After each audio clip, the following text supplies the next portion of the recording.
Well, I think I'm right in saying that you did your PhD on Shelley, although I don't think you finished it. So I assume you've always loved poetry. I have always loved poetry. I mean, I chose Shelley for purely pragmatic reasons, in that there was a huge archive at Oxford, and my professor at university was a Shelley expert, so he just steered me there. I mean, I don't have a great love of Shelley, even though I find him a very interesting man.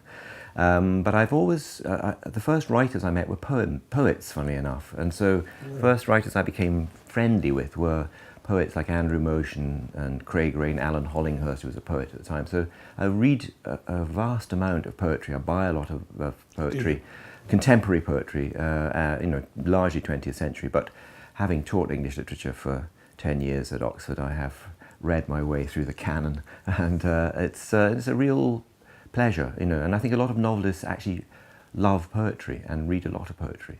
Yeah, and I imagine you've chosen a contemporary poet for us. Yes, today. I've chosen a poem by one of my top 5 favourite 20th century poets, Elizabeth Bishop, American poet, gay, long dead, a drunk as well, but a fascinating woman and a brilliant poet, but who only published about 70 poems in her lifetime. This is post-World War II. Post-World War II, 1950s and 60s largely.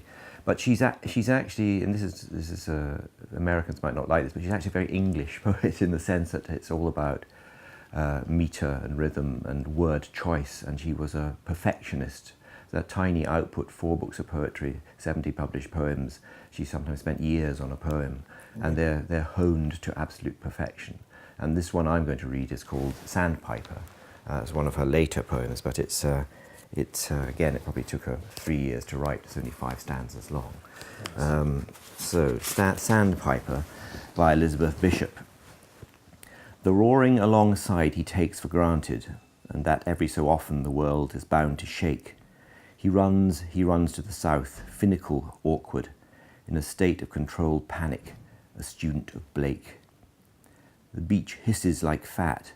On his left, a sheet of uninterrupting water comes and goes and glazes over his dark and brittle feet. He runs straight through it, watching his toes. Watching, rather, the spaces of sand between them, where, no detail too small, the Atlantic drains rapidly backwards and downwards as he runs. He stares at the dragging grains. The world is a mist, and then the world is minute and vast and clear. The tide is higher or lower. He couldn't tell you which. His beak is focused. He is preoccupied. Looking for something. Poor bird, he is obsessed. The millions of grains are black, white, tan and grey, mixed with quartz grains, rose and amethyst. Full of extraordinary detail. And you, as you say, you couldn't tell she was an American poet. No, it's. I think that's why she's loved by English poets. I mean, I think it's precision of language is what I think distinguishes English, British poetry from American poetry, and all the poets I like, I go to because their precision of language is so acute. And as a novelist, of course, you want to be as precise as you possibly can, but you simply can't do a whole novel like a poem. So there are bits of novels I think that are as well written as poetry, but the poet, in his or her few stanzas, really, I think, has a duty to get the right words in the right order, which is, I think, Coleridge's definition of poetry.